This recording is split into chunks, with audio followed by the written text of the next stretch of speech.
ಮತ್ತಷ್ಟು ಮಾಹಿತಿ ನನ್ನ ಕೊಲೀಗ್ ಸುಖೇಶ್ ದೂರವಾಣಿ ಸಂಪರ್ಕದಲ್ಲಿದ್ದಾರೆ. ಸುಖೇಶ್, ನನ್ನ ಧ್ವನಿ ಕೇಳಿಸ್ತಾ ಇದೆಯಾ? ಹೇಳಿ ಹರೀಶ್. ಅಂದ್ರೆ ಒಬ್ಬೊಬ್ಬ ಶಾಸಕರು ಬಂದಿಲ್ಲ ಅನ್ನೋದಕ್ಕೆ ಪ್ರತಿಯೊಬ್ಬರು ಕೂಡ ರೀಸನ್ಗಳನ್ನ CLP ನಾಯಕರು ಕೊಟ್ಟಿದ್ದಾರಾ? ಇಲ್ಲಿಗೆ ಅಪ್ಪ ಮತ್ತು ಮಗಳು ಇಬ್ರು ಬಂದಿಲ್ಲ, ಅಫ್ಕೋರ್ಸ್ ಅವ್ರಿಗೆ ಸಿಗಬೇಕಾಗಿತ್ತು ಅನ್ನೋ ಹೋರಾಟ ಕೂಡ ಇದ್ದೇ ಇತ್ತು, ಅದೇ ರೀಸನ್? ಖಂಡಿತ ಆ ರೀತಿ ಅನುಮಾನ ಮೂಡೋ ರೀತಿ ಇದೆ. ಕೆಲವು ಶಾಸಕರುಗಳು ಗೈರಾಗಿರುವಂತಹ ಬೆಳವಣಿಗೆ. ಡಾಕ್ಟರ್ ಸುಧಾಕರ್ ಇರ್ಬೋದು, ಶಾಸಕರಾದ BC ಪಾಟೀಲ್ ಇರ್ಬೋದು, ರಾಮಲಿಂಗಾರೆಡ್ಡಿ ಇರ್ಬೋದು, ಸೌಮ್ಯಾರೆಡ್ಡಿ ಇರ್ಬೋದು, ಹೀಗೆ ಎಲ್ಲರೂ ಕೂಡ ಬೇರೆ ಬೇರೆ ಕಾರಣಗಳಲ್ಲಿ ಹಿಂದೆಯೂ ಕೂಡ ಅಸಮಾಧಾನವನ್ನು ವ್ಯಕ್ತಪಡಿಸಿದಂತವ್ರು. ಆದ್ರೆ ಇವತ್ತು ಬರ್ಬೇಕಾದಂತವ್ರು ಸದನಕ್ಕೆ ಗೈರಾಗಿದ್ದಾರೆ ಅನ್ನುವಂಥದ್ದು. ಅದರಲ್ಲೂ ವಿಶೇಷವಾಗಿ BC ಪಾಟೀಲ್ ಮತ್ತು ಡಾಕ್ಟರ್ ಸುಧಾಕರ್ CLP ನಾಯಕರ ಗಮನಕ್ಕೆ ವಿಷಯವನ್ನು ತಂದಿದ್ದೀವಿ, ಬೇರೆ ವೈಯಕ್ತಿಕವಾದ ಕೆಲಸ ಕಾರ್ಯಗಳ ನಿಮಿತ್ತ ಹೋಗ್ತಾ ಇದೀವಿ ಅನ್ನುವಂತ ಹೇಳಿದ್ರು ಕೂಡ ಮತ್ತೊಂದು ಕಡೆ ಇಂಥ ಸಂದಿಗ್ಧ ಸ್ಥಿತಿಯಲ್ಲಿ ಬರಬೇಕಾಗಿದ್ದು ಶಾಸಕರ ಕರ್ತವ್ಯ ಆಗಿರುವಂತದ್ದು. ಜೊತೆಗೆ ವಿಪ್ ಕೂಡ ಜಾರಿ ಮಾಡಿರೋದ್ರಿಂದ ಅನಿವಾರ್ಯವಾಗಿ ಅವರು ಬರಲೇಬೇಕಾಗಿತ್ತು. ಅವರು ಗಮನಕ್ಕೆ ಏನು ವಿಷಯವನ್ನು ತಂದಿದ್ದಾರೆ ಅನ್ನುವಂಥದ್ದು ಮುಖ್ಯ ಅಲ್ಲ, ಆದ್ರೆ ಈ ಸಂದರ್ಭದಲ್ಲಿ ಅವರು ಉಪಸ್ಥಿತರಿರಲಿಲ್ಲ ಅನ್ನುವಂಥದ್ದು. ಯಾಕಂದ್ರೆ ಸದನದಲ್ಲಿ ಕೋರಂನ ಕೊರತೆ ಇದೆ ಅನ್ನೋ ಕಾರಣಕ್ಕೆ ಬಿಜೆಪಿ ನಾಯಕರುಗಳು ರಾಜ್ಯಪಾಲರ ಭಾಷಣಕ್ಕೂ ಕೂಡ ಅಡ್ಡಿಪಡಿಸಿ ಪ್ರತಿಭಟನೆಯನ್ನು ಮಾಡಿರುವಂತದ್ದು.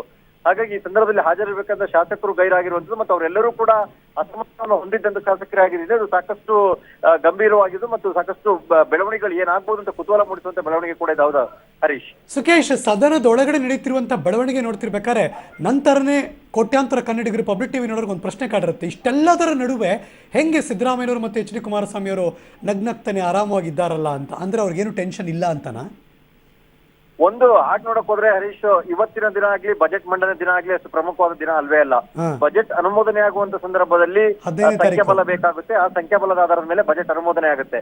ಆದ್ರೆ ಸಹಜವಾಗಿ ಕುತೂಹಲ ಇದ್ದಂತ ಇಂಥ ರಾಜಕೀಯ ಸಂದಿಗ್ಧತೆ ಇರುವಂತ ಸಂದರ್ಭದಲ್ಲಿ ತಮ್ಮ ಒಗ್ಗಟ್ಟನ್ನ ಪ್ರದರ್ಶಿಸುವ ನಿಟ್ಟಿನಲ್ಲಿ ಆದ್ರೂ ಕೂಡ ಬರ್ಬೇಕಿತ್ತು ಅನ್ನುವಂಥದ್ದು. ಆ ಕಾರಣಕ್ಕೆ ಅವ್ರು ಬರ್ಲಿಲ್ವಲ್ಲ ಅನ್ನುವಂಥದ್ದು ಸಾಕಷ್ಟು ಮಹತ್ವವನ್ನು ಪಡೆದುಕೊಳ್ಳುತ್ತೆ. ಇನ್ನು ಇವತ್ತು ಅಂತ ಪ್ರಮುಖವಾದ ದಿನ ಅಲ್ಲ ಅನ್ನುವಂಥದ್ದು ಬಹುಶಃ ನಾಯಕರುಗಳ ಮುಖದಲ್ಲಿ ಮಂದಹಾಸಕ್ಕೆ ಕಾರಣ ಆಗಿರಬಹುದು.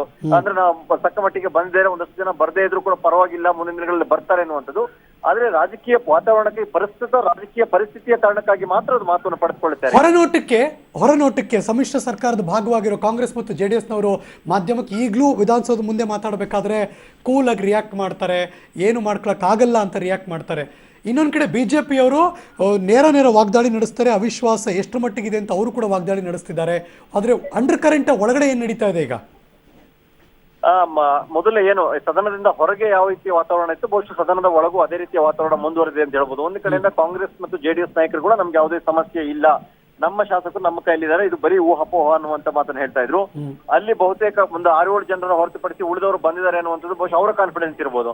ಇತ್ತ ಬಿಜೆಪಿಯವರು ಕೂಡ ಮೊದಲಿಂದಲೂ ಕೂಡ ಇವ್ರಿಗೆ ಇದ್ದಂಥದ್ದು ಶಾಸಕರುಗಳಲ್ಲಿ ಸಮಾಧಾನ ಇಲ್ಲ ಅಥವಾ ಬಂಡಾಯ ಅನ್ನುವಂಥದ್ದು ಶಾಸಕರುಗಳಿಗಾಗಲೇ ಎದ್ದಿದ್ದಾರೆ, ದೋಸ್ತಿಗಳಿಗೆ ಬಹುಮತ ಇಲ್ಲ ಅನ್ನುವಂತ ಮಾತನ್ನ ಹೇಳ್ತಾ ಇದ್ರು. ಒಳಗೂ ಕೂಡ ಸದನದ ಒಳಗೂ ಕೂಡ ಅದನ್ನೇ ಹೇಳಿರುವಂತದ್ದು. ಇವತ್ತು ಅದೇ ಕಾರಣಕ್ಕಾಗಿ ಅವರು ರಾಜ್ಯಪಾಲರ ಭಾಷಣಕ್ಕೆ ಅಡ್ಡಿನ ಪಡಿಸಿದಂಥದ್ದು. ಯಾವ ಕಾರಣಕ್ಕೂ ಕೂಡ ಇವ್ರಿಗೆ ವಿಶ್ವಾಸ ಮತ ಇಲ್ಲದ ಸರ್ಕಾರದಲ್ಲಿ ಹೇಗೆ ಇವರು ಬಹುಮತವನ್ನು ಸಾಬೀತು ಮಾಡದೆ ಇವರು ಭಾಷಣವನ್ನು ಮಾಡಕ್ಕೆ ಅವಕಾಶವನ್ನು ಮಾಡಿಕೊಡ್ತಾರೆ ಅನ್ನುವಂತ ನಿಟ್ಟಿನಲ್ಲಿ ಅವರು ಪ್ರತಿಭಟನೆಯನ್ನ ಮಾಡಿದ್ರು. ಆದ್ರೆ ಎರಡೂ ಕಡೆಯಲ್ಲೂ ಕೂಡ ಅದೇ ಮನಸ್ಥಿತಿಯಲ್ಲಿ ಸದನದ ಒಳಗಿದ್ದಾರೆ. ಸದನದ ಹೊರಗೆ ಏನ್ ನಡೀತಾ ಇತ್ತು ಫೈಟು, ಅದೇ ಯಥಾವತ್ತಾಗಿ ಸದನದ ಒಳಗೂ ಕೂಡ ಮುಂದುವರೆದಿದ್ದಾರೆ. Right Sukesh, thank you so much ಈ ಕ್ಷಣದೆಲ್ಲ ಮಾಹಿತಿಗಾಗಿ.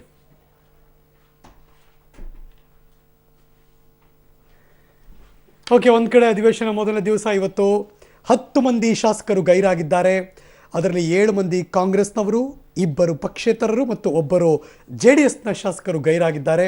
ಈ ಕ್ಷಣ ಬಂದ ಮಾಹಿತಿ ಪ್ರಕಾರ ಅಪ್ಪ ಮಗಳು ಸದನಕ್ಕೆ ಬಂದಿಲ್ಲ, ಬಿಕಾಸ್ ಅಪ್ಪನಿಗೆ ಸಚಿವ ಸ್ಥಾನ ಸಿಗಬೇಕಾಗಿತ್ತು, ಆ ಸ್ಥಾನ ಸಿಕ್ಕಿಲ್ಲ, ಹಾಗಾಗಿ ಅದಿರಬೇಕು ಅನ್ನುವ ಊಹೆ ಇನ್ನೊಂದು ಕಡೆ ಇದೆ. ಸೊ ಹಾಗಾಗಿ ಜೊತೆಗೆ ತಮ್ಮತನ ಏನು ಅಂತ ಪಕ್ಷಕ್ಕೆ ತೋರಿಸ್ಬೇಕಲ್ಲ, ಸೊ ಅದು ಇದ್ದೇ ಇರುತ್ತೆ. ಆದರೆ ಎಲ್ಲವನ್ನ ಮೀರಿ ಆ ಪಕ್ಷದ ಶಾಸಕಾಂಗ ಪಕ್ಷದ ನಾಯಕರು ಬಜೆಟನ್ನು ಮಂಡನೆ ಮಾಡಿ ಅದನ್ನು ಅನುಮೋದಿಸುವ ಸಂದರ್ಭದಲ್ಲಿ ತಮ್ಮ ಶಕ್ತಿಯನ್ನು ಅಲ್ಲಿ ಪ್ರದರ್ಶನ ಮಾಡುತ್ತಾರಾ ಅನ್ನೋದು ಈಗ ದೊಡ್ಡ ಮಟ್ಟದ ಕುತೂಹಲ. ಸೊ ಹಾಗಾಗಿ ಇವತ್ತಿಗೆ ಏನೂ ಆಗಿಲ್ಲ ಅಂದಾಗ ಇವ್ರು ಬೀಗೋದು, ಅವ್ರು ಸಪ್ಪೆ ಆಗಿರೋದು ಅವೆಲ್ಲ ಏನೂ ಇಲ್ಲ ಈಗ. ಸೊ ಇದು ಮುಂದಕ್ಕೆ ಹೋಗುತ್ತೆ. ನಾಳಿದ್ದು ಶುಕ್ರವಾರ ಬಜೆಟ್ ಮಂಡನೆ, ಮತ್ತಷ್ಟು ಕುತೂಹಲ. ಅದಾದ ಮೇಲೆ ಬಜೆಟ್ ಮಂಡನೆಯಲ್ಲಿ ಸಿಗಬೇಕಾದಂಥ ಆ ಬಹುಮತ ಎಲ್ಲಿ ಸಿಗಬೇಕು, ಅದು ಅಪ್ರೂವ್ ಮಾಡಬೇಕಾರೆ ಅಂದಾಗ ಅವಾಗ ಎದ್ದು ನಿಂತು ಕೈ ಎತ್ತೋಕ್ಕೆ ಬೇಕು, ಆಗ ದೊಡ್ಡ ಮಟ್ಟದ ಕುತೂಹಲ ಇದ್ದೇ ಇದೆ. ಸೊ ಹಾಗಾಗಿ ಈ ಕ್ಷಣಕ್ಕೆ ಸಮ್ಮಿಶ್ರ ಸರ್ಕಾರದ ಭಾಗವಾಗಿರೋ ಕಾಂಗ್ರೆಸ್ ಮತ್ತು JDSನಲ್ಲಿ ನೋ ಟೆನ್ಷನ್, ಒಳಗೆ ಅದು ನಡೀತಿದ್ರು ಕೂಡ ಅದನ್ನು ತೋರಿಸಲ್ಲ, ಅಷ್ಟೇ ಕಾನ್ಫಿಡೆಂಟ್ ಆಗಿದ್ದಾರೆ. ಮಗದೊಂದು ಕಡೆ BJPಯವರು ಕೂಡ ನಾವೀಗ ಅಧಿಕಾರ ಹಿಡಿತೀವಿ, ವಿಶ್ವಾಸ ನಮಗಿದ್ದೇ ಇದೆ. ಆಗಲೇ CT ರವಿಯವರು ಮಾತಾಡ್ತಿದ್ದಾರಲ್ಲ, ಎಲ್ಲಿದೆ ವಿಶ್ವಾಸ, ಯಾರಿಂದ ವಿಶ್ವಾಸ ಪಡೆದು ಇವರು ನಡೆಸ್ತಾ ಇದ್ದಾರೆ, ಏನು ಜನರಿಂದ ವಿಶ್ವಾಸ ಇದೆಯಾ? ಇಲ್ಲ. 104 ನಮಗೆ ಗೆದ್ಸ್ಕೊಂಡಿದ್ದಾರೆ. ಹೋಗಲಿ, ಅವರು ಸಾಂದರ್ಭಿಕ ಅಂತ ಮಾತಾಡ್ತಾರಲ್ಲ, ಅಥವಾ ಮಲತಾಯಿ ಅಂತ ಮಾತಾಡ್ತಾರಲ್ಲ, ಅಥವಾ ಅಸಹಾಯಕ ನಾನು ಅಂತ ಮಾತಾಡ್ತಾರಲ್ಲ, ಇದೆಲ್ಲದರಿಂದ ನೋಡಿದ್ರೆ ವಿಶ್ವಾಸನೇ ಇಲ್ವಲ್ಲ ಅಂತ ಅವರು ಮಾತಾಡ್ತಾರೆ. ಸೊ ಇಷ್ಟೆಲ್ಲದರ ನಡುವೆ ಇದೀಗ ಬರ್ತಿರುವಂಥ ಬ್ರೇಕಿಂಗ್ ನ್ಯೂಸ್, 5 ಜನ ಅತೃಪ್ತರೇನೋ ಇಲ್ಲ ನಿಜ, ಆದರೆ ಮೊದಲ ದಿನವೇ ಇಬ್ಬರು ಪಾಟೀಲ್ ಅವರು ಮತ್ತು ಚಿಕ್ಕಬಳ್ಳಾಪುರದವರು ಇವರೆಲ್ಲ ಯಾಕೆ ಬಂದಿಲ್ಲ ಅಂತ ಮಗದಷ್ಟು ಕುತೂಹಲ ಕೂಡ ಇದೆ. ಹಿರೇಕೆರೂರು ಶಾಸಕರಲ್ಲಿದ್ದಾರೆ, ಚಿಕ್ಕಬಳ್ಳಾಪುರ ಶಾಸಕರಲ್ಲಿದ್ದಾರೆ, ಸಮಯ ನೋಡಿ ದಾಳ ಉರುಳಿಸಿದ್ದಾರೆ. ಬಿಕಾಸ್ ಅಲ್ಲೂ ಕೂಡ ಹೌದಲ್ಲ, ಹಿರೇಕೆರೂರು ಶಾಸಕರ ಮಗಳು ಕೂಡ ತುಂಬ ರೊಚ್ಚಿಗೆದ್ದಿದ್ರು ಆಗ, ಅಪ್ಪನಿಗೆ ಸಿಕ್ಕಬೇಕಾದ ಗೌರವ ಸಿಕ್ಕಿಲ್ಲ ಅಂತ. ಸೊ ಹಾಗಾಗಿ ಅಲ್ಲೂ ಕೂಡ ಒಂದು ಕ್ವಶನ್ ಮಾರ್ಕ್ ಇದೆ. ಇನ್ನೊಂದು ಕಡೆ ಅವಾಗ 8 ತಿಂಗಳಲ್ಲಿ ರೆಬಲ್ತನವನ್ನು ಸಾಮಾಜಿಕ ಜಾಲತಾಣಗಳಲ್ಲೂ ಮತ್ತು ಬೇರೆ ಬೇರೆ ಕಡೆ ಸೂಚನೆ ಕೊಟ್ಟಂತಹ ಮಾನ್ಯ ಚಿಕ್ಕಬಳ್ಳಾಪುರ ಶಾಸಕರು, ಅವರ ನಡೆಯೂ ಇನ್ನೂ ನಿಗೂಢವಾಗಿದೆ ಈ ಕ್ಷಣಕ್ಕೆ. ಲೆಟ್ಸ್ ಸಿ, ಈ ಎಲ್ಲರನ್ನ ವಿಶ್ವಾಸಕ್ಕೆ ತೆಗೆದುಕೊಂಡು ಮಾನ್ಯ ಸಿದ್ದರಾಮಯ್ಯನವರು ಈಗಾಗಲೇ ವಿಪ್ ಕೂಡ ಜಾರಿ ಮಾಡಿದ್ದಾರೆ. ಸೊ ಅವ್ರು ಹೇಗೆ ಹ್ಯಾಂಡಲ್ ಮಾಡ್ತಾರೆ, ಅವ್ರ ಮೇಲೆ ನಂಬಿಕೆ ಇಟ್ಟಿರುವಂಥ JDSನ ಮಾನ್ಯ CLP ನಾಯಕರು ಪ್ಲಸ್ ಮಾನ್ಯ ಮುಖ್ಯಮಂತ್ರಿಗಳು ಕೂಡ ಇನ್ನೊಂದು ಕಡೆ ಹೇಗೆ ನಿಭಾಯಿಸ್ತಾರೆ, ಇದೆಲ್ಲ ಈ ಕ್ಷಣದ ಕ್ವಶನ್ ಮಾರ್ಕ್. ಈಗಲೂ ಸರ್ಕಾರ ಉಳಿಯುತ್ತಾ ಉರುಳುತ್ತಾ? Breaking news. प्रभावित हुए थे, मेरी सरकार ने इन तालुका में पेयजल की आपूर्ति. ಪುಟ್ಟರಾಜ್ ಅವರಿದ್ದಾರೆ ಸರ್. ಇವತ್ತು 8 ರಿಂದ 9 10 ಜನ ಒಂದು ಶಾಸಕರು ಗೈರಾಗಿದ್ದಾರೆ ಅನ್ನೋ ಒಂದು ಮಾಹಿತಿ ಇದೆ ಸರ್. ಈಗ ಬಹುತೇಕ ಪ್ರಾರಂಭವಾದಂಥ ದಿನ ಆದ್ದರಿಂದ ಇವತ್ತು ನಿಧಾನಕ್ಕೆ ಬರ್ತಾ ಇದ್ದಾರೆ. ಹಾಸ್ಪಿಟ್ಲಿದ್ದಂಥ ಆನಂದ್ ಸಿಂಗ್ ಅವರು ಇವತ್ತು ಒಳಗೆ ಬಂದು ಕೂತಿದ್ದಾರೆ. ಇದರಲ್ಲಿ ಯಾವುದೇ ಡೌಟ್ ಬೇಡ, 100ಕ್ಕೆ 100 ಭಾಗ JDS ಕಾಂಗ್ರೆಸ್ ಪಕ್ಷದ ಶಾಸಕರು ಸದನದಲ್ಲಿ ಭಾಗವಹಿಸ್ತಾರೆ, ಯಶಸ್ವಿಯಾಗಿ ಸದನ ನಡೆಯುತ್ತೆ. ಬಿಜೆಪಿ ಒಂದ್ ಕಡೆ ಎಲ್ಲ ಇವತ್ತು ಶಾಸಕರು ಎಷ್ಟು ಜನ ಗೈರಾಗ್ತಾರೆ ಅನ್ನೋದು ನೋಡ್ಕೊಂಡು ನಾವು ಮುಂದಿನ ಹೆಜ್ಜೆ ಇಡ್ತೀವಿ ಅಂತ ಹೇಳಿದ್ರೆ, ಹಾಗಾಗಿ ಇವತ್ತು ಒಂದು 10 ಜನ ಶಾಸಕರು ಗೈರಾಗಿದ್ದು ನೋಡಿದ್ರೆ ಎಲ್ಲೋ ಒಂದು ನಾಳೆ ನಾಡಿದ್ದು ಬಜೆಟ್ ಮಂಡನೆ ಮಾಡೋದು ಡೌಟಾ ಅಥವಾ ರಾಜ್ಯಪಾಲರಿಗೆ ರಾಜೀನಾಮೆ ಕೊಡ್ತಾರ ಅಂತ. ದಯಮಾಡಿ ನಿಮ್ಗೆ ಯಾಕೆ ಈ ಇದು ತಲೆಗೆ ಬಂದಿದೆ ಅಂತ ನಮ್ಗೆ ಅರ್ಥ ಆಗ್ತಾ ಇಲ್ಲ. 100ಕ್ಕೆ 1000 ಭಾಗ ರಾಜ್ಯದ ಮುಖ್ಯಮಂತ್ರಿಗಳು ಬಜೆಟ್ ಅನ್ನ ಮಂಡಿಸ್ತಾರೆ. ಈ ಬಡ್ಜೆಟ್ ಜನಪರವಾಗಿ ಇರುತ್ತದೆ, ಬಡ್ಜೆಟ್ ಪಾಸ್ ಆಗುತ್ತೆ, ಯಾವುದೇ ಡೌಟ್ ಬೇಡ. ಇವತ್ತು ಬಹುತೇಕ ಬಿಜೆಪಿಯವರ ಜೂಟಾಟ ನಡೆಯೋದಿಲ್ಲ ಅಂತಕ್ಕಂಥದ್ದನ್ನ ಸ್ಪಷ್ಟವಾಗಿ ಹೇಳಿ ಬಯಸ್ತೀನಿ. ರಾಜ್ಯಪಾಲರು ಭಾಷಣಕ್ಕೂ ಕೂಡ ಅಡ್ಡಿಪಡಿಸಿದ್ರು, ಹಾಗಾಗಿ ಎಲ್ಲೋ ಒಂದ್ ಕಡೆ ಡೌಟ್ ಇದೆ ಅಂತ ಎಲ್ಲರೂ ಮನಸ್ಸಲ್ಲೂ ಇದೆ. ಇವರು ಮೋದಿ ಅಂತವ್ರನ್ನ ನಾಯಕರು ಮಾಡ್ಕೊಂಡು ಈ ದೇಶದ ಪ್ರಧಾನಮಂತ್ರಿ ಮಾಡ್ಕೊಂಡು ಪ್ರಜಾಪ್ರಭುತ್ವದ ವ್ಯವಸ್ಥೆಗೆ ಯಾವ ರೀತಿ ಧಕ್ಕೆ ತತ್ತಾ ಇದ್ದಾರೆ ಅಂತಕ್ಕಂಥ ಇದೊಂದೇ ನಿದರ್ಶನ ಸಾಕು. ಆದರೂ ರಾಜ್ಯಪಾಲರು ಅವರ ಭಾಷಣದ ಪ್ರಕ್ರಿಯೆಗಳನ್ನು ಮುಗಿಸಿದ್ದಾರೆ. ಸರ್ಕಾರದ ಪರವಾಗಿ ಏನೇನು ಹೇಳ್ಬೇಕು ಹೇಳೋಗಿದ್ದಾರೆ. ಅದರಂತೆ ಎಲ್ಲ ಸುಸೂತ್ರವಾಗಿ ಅಧಿವೇಶನ ನಡೆಯುತ್ತೆ. JDS ಶಾಸಕರು ಕೂಡ ಇಬ್ರು ಸಂಪರ್ಕದಲ್ಲಿದ್ದಾರೆ ಅನ್ನೋ ಒಂದು ಮಾಹಿತಿ ಕೇಳಿ ಬರ್ತಾ ಇದೆ ಸರ್. ಯಾವ ಒಬ್ಬ JDS ಶಾಸಕರನ್ನು ಇವರು ಮುಟ್ಟಕ್ಕಾಗೋದಿಲ್ಲ. 100ಕ್ಕೆ 200 ಭಾಗ JDS ಪಕ್ಷದ ಶಾಸಕರು ನಾವೆಲ್ಲರೂ ಒಗ್ಗಟ್ಟಾಗಿದ್ದೇವೆ. ಅಂದ್ರೆ ಈಗ ಬಜೆಟ್ ಮಂಡಿಸ್ತಾರೆ, ಯಾವುದೇ ಕಾರಣಕ್ಕೂ ನಿಲ್ಸಲ್ಲ ಅಂತ ಹೇಳ್ತೀರಿ? ಯಾವುದೇ ಕಾರಣಕ್ಕೂ ಬಡ್ಜೆಟ್ ಅನ್ನ ಮಂಡಿಸ್ಲಿಕ್ಕೆ ತಡಿಲಿಕ್ಕೆ ಯಾರಿಗೂ ಅಧಿಕಾರ ಇಲ್ಲ, ತಡೆಯಕ್ಕಾಗೋದು ಇಲ್ಲ. ಇದು ಸಚಿವ ಪುಟ್ಟರಾಜು ಅವರ ಮಾತು. ಯಾವುದೇ ಕಾರಣಕ್ಕೂ ಕುಮಾರಸ್ವಾಮಿ ಅವರು ಏನು ಬಜೆಟ್ ಅನ್ನು ಮಂಡಿಸ್ತಾರೆ ಅದನ್ನ ತಡೆಯಲಿಕ್ಕೆ ಯಾರ ಕೈಲೂ ಕೂಡ ಸಾಧ್ಯ ಇಲ್ಲ. ಬಿಜೆಪಿಯವರು ಸುಮ್ಮನೆ ಪೂಟಾಟಿಕೆ ಮಾಡ್ತಾ ಇದ್ದಾರೆ ಅನ್ನೋ ಮಾತುಗಳನ್ನ ಹೇಳ್ತಾ ಇದ್ದಾರೆ. ಕ್ಯಾಮರಾ ಪರ್ಸನ್ ಗಣೇಶ್ ಜೊತೆ ಸುನಿಲ್ ಜೇಸ್, ಪಬ್ಲಿಕ್ ಟಿವಿ, ಬೆಂಗಳೂರು.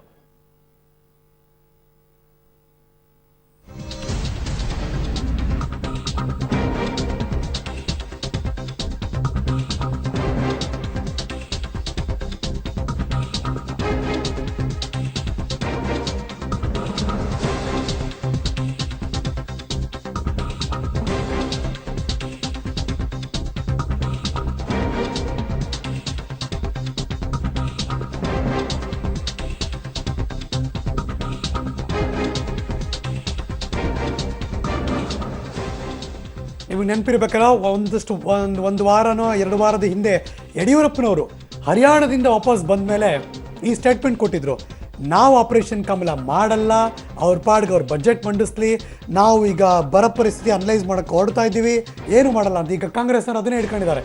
ಆ ಕಾಂಗ್ರೆಸ್ನವ್ರೀಗ ಯಡಿಯೂರಪ್ಪನವ್ರ ಮೇಲೆ ತಿರುಗಿ ಬಿದ್ದಿದ್ದಾರೆ, ಆರೋಪ ಮಾಡ್ತಿದ್ದಾರೆ, ಜನದ್ರೋಹಿಯಾಗಿದ್ದಾರೆ ಯಡಿಯೂರಪ್ಪನವರು. ಬಿಕಾಸ್ ಅವ್ರು ಹೇಳಿದ್ದೇನು ಮಾಡ್ತಿರೋದೇನು. ಅಧಿವೇಶನದ ಮೊದಲನೇ ದಿವಸ ಅವ್ರು ಸಪೋರ್ಟ್ ಕೊಡ್ತೀವಿ ಅಂತ ಹೇಳಿದ್ರು, ಆದರೆ ಈ ಗಲಾಟೆ ಎಪ್ಸಿ ಜನದ್ರೋಹಿಯಾಗಿದ್ದಾರೆ ಯಡಿಯೂರಪ್ಪನವರು ಅಂತ ಕಾಂಗ್ರೆಸ್ ತನ್ನ ಆರೋಪ ಪಟ್ಟಿಯನ್ನು ಮುಂದಿಡ್ತಾ ಇದೆ. Breaking news.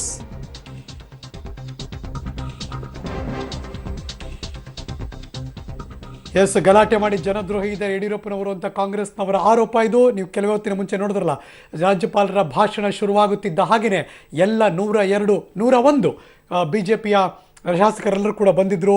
ಸೊ ಅದರಿಂದ ಬಾವಿಗೆ ಇಳಿದು ಪ್ರತಿಭಟನೆ ಮಾಡಿದ್ರು, ಮಠಕ್ಕೂ ಗಳಿಸಿದ್ರು ರಾಜ್ಯಪಾಲರು. ಅದಾದಮೇಲೆ ಅವರು ನಿರ್ಗಮಿಸಿದ್ರು.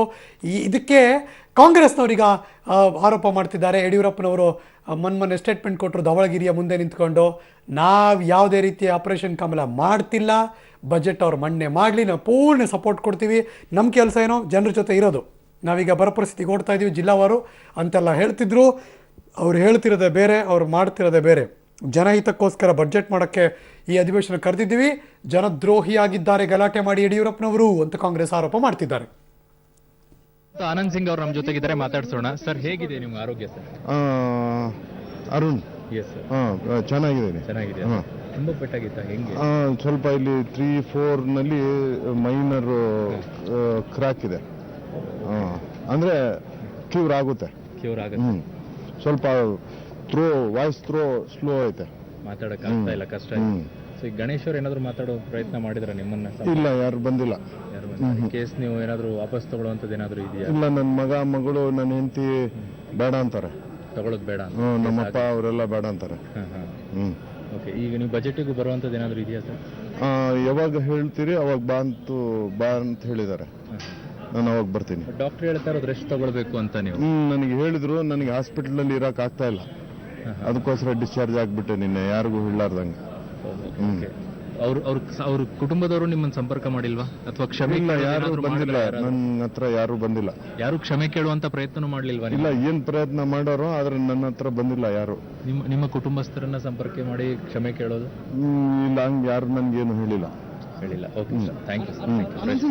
Thank you. ಇದಿಷ್ಟು ಆನಂದ್ ಸಿಂಗ್ ಅವರ ಮಾತು. ಕ್ಯಾಮರಾಮನ್ ರವಿ ಜೊತೆಗೆ ಅರುಣ್ ಬಡ್ಗೆ, ಪಬ್ಲಿಕ್ ಟಿವಿ, ಬೆಂಗಳೂರು. ಇದಿಷ್ಟು ವಿಧಾನಸೌಧದಿಂದ ಹೊರಗೆ ಬಂದ ಮೇಲೆ ಹೊಸಪೇಟೆಯ ಮಾನ್ಯ ಶಾಸಕರಾದ ಆನಂದ್ ಸಿಂಗ್ ಅವರು ಕೊಲಿಗ ಹತ್ರ ಮಾತಾಡ್ತಾ ಇದ್ರು.